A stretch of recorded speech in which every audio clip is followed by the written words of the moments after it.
Yes, pagi-pagi semangat pagi semua. Salam trading tenang senang, trading yang aman nyaman menguntungkan. Kembali dengan Nofri Simanjuntak di sini dalam analisa mingguan market forex gold dari hari Senin sampai dengan Jumat dari tanggal 8 sampai 12 Agustus. Sebelumnya saya sudah berbagi analisa fundamental dan kali ini kita akan memasuki technical sentimental untuk pair Euro USD. Sebelum saya membahas trading plan minggu ini, perlu saya ingatkan dulu bahwa zona nyaman kita di mana kita bisa tetap selalu tenang senang dalam melakukan aktivitas trading forex gold apapun itu adalah di risk and money management, bukan di metode fundamental teknikal atau menggunakan indikator, tidak menggunakan indikator. Karena pada prinsipnya entry dengan lot 1 dengan lot 0,1 dengan jumlah dana yang sama itu rasanya berbeda, di samping juga tingkat kemampuan Anda apakah profesional pemula. Jadi kalau profesional mungkin sudah terbiasa dengan 10.000 entry 1 lot, 1.000 entry 0,1. Tetapi buat pemula yang belum terbiasa, tekan dulu lotnya dan disitulah baru Anda mendapatkan rasa tenang dan senang. Kemudian jika memang kemampuan Anda sudah terdongkrak yang dibuktikan dengan bertambahnya equity, baru mulai Anda naikkan lotnya. Jadi pada prinsipnya metode apapun tidak ada yang berbahaya sejauh risk and money managementnya benar, misalkan dengan mengatur lot dan juga menginput stop loss. Sehingga sekali lagi jangan sampai ada salah kaprah yang menyalahkan sebuah metode karena prinsipnya yang salah biasanya adalah money managementnya. Nggak usah kepo, trading forex itu segampang belanja online. Tinggal pilih produknya, eksekusi, selesai. Gampang kan? Tradingnya mulai dari 0,01 lot dan bisa dapat rewards. Di MAFX, trading forex semudah itu.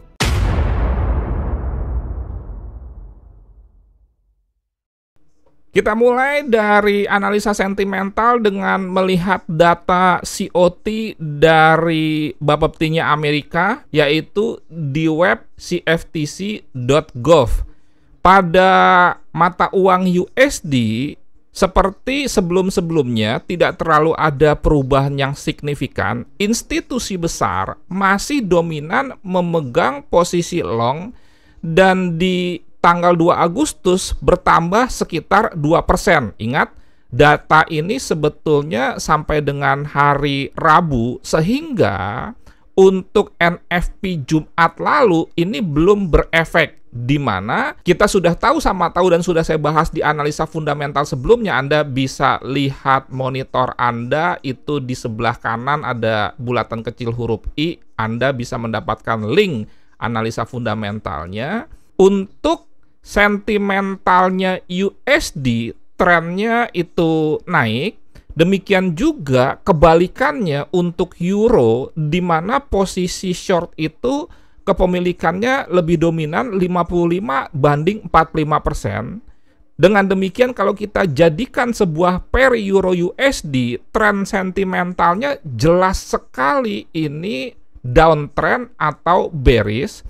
Karena posisi long dari USD itu jauh lebih besar daripada posisi long euro, dan sebaliknya short dari USD ini lebih kecil daripada short euro. Dengan demikian sentimental euro USD itu trennya turun.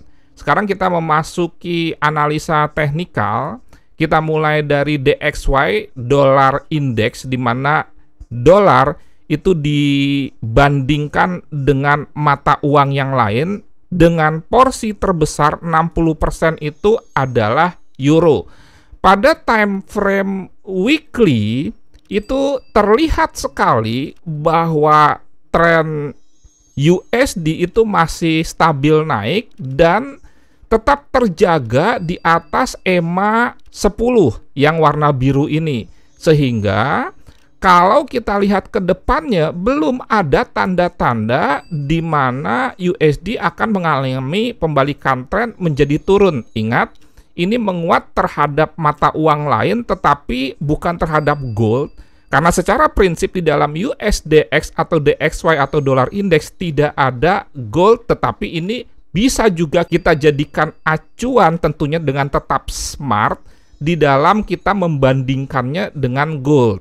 Kemudian kalau kita lihat daily-nya juga bahwa terjadi memang penurunan, tetapi ini hanya sebatas koreksi dan belum ada tanda-tanda sekali lagi pembalikan tren. Kalau misalkan saya gambarkan trennya dengan menarik garis seperti ini, kelihatan sekali ya trennya itu naik dan penurunannya pun belum terlalu signifikan karena menurut saya bicara menentukan tren tanpa bantuan indikator itu ada 2 atau 3 puncak yang menurun dan 2 atau 3 lembah yang juga menurun. Kalau kita lihat di sini baru sebatas 1 saja ya, ini puncak, dan ini harus turun dulu melebihi dari low ini, artinya di bawah dari low ini, baru ada tanda-tanda sebuah penurunan, tetapi itu pun belum bisa dikategorikan sebagai pembalikan tren menjadi turun.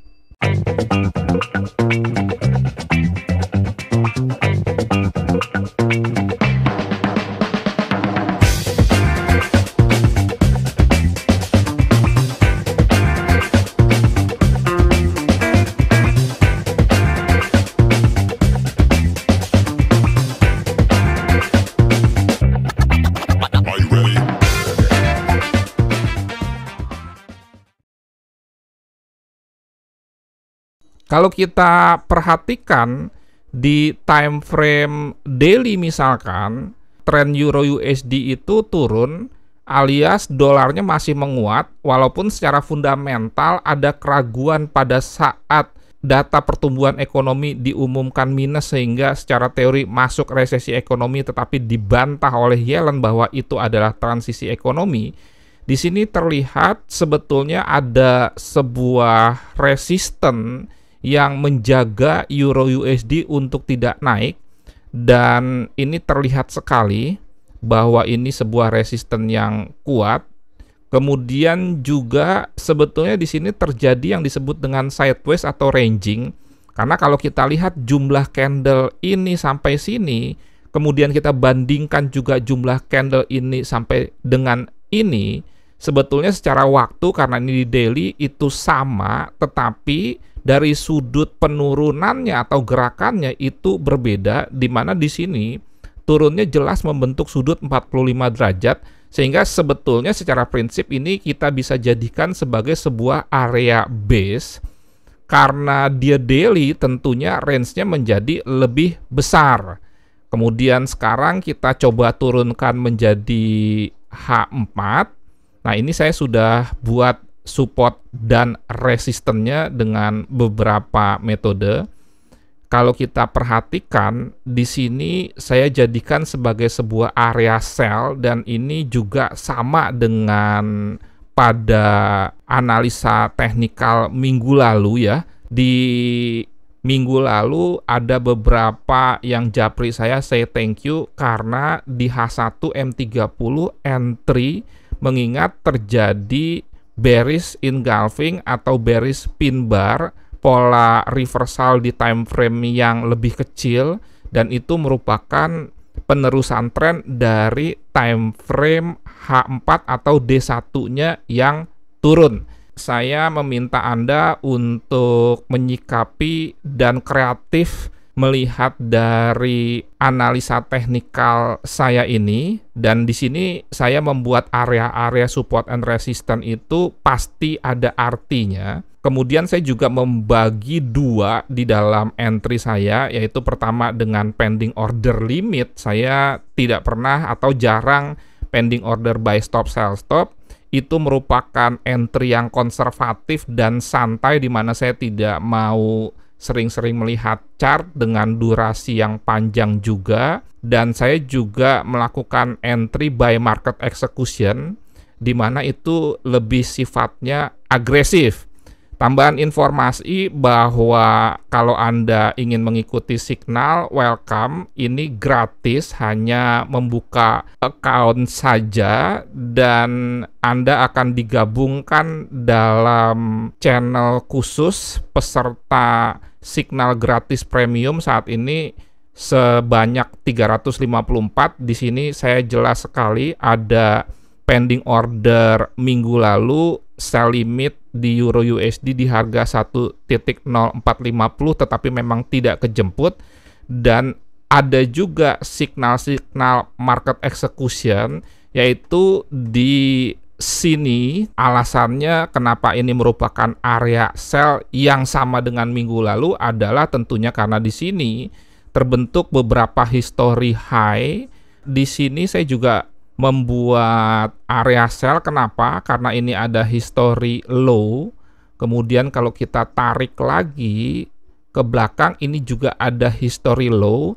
Low ini dengan low ini tidak sama persis tetapi berdekatan, sehingga saya membuatnya menjadi sebuah area. Di sini juga ada history low sebelumnya. Dan kalau kita tarik lagi ke kiri atau ke belakang, itu juga ternyata ada. Oleh karena itu, ini layak diperhatikan sebagai sebuah resisten.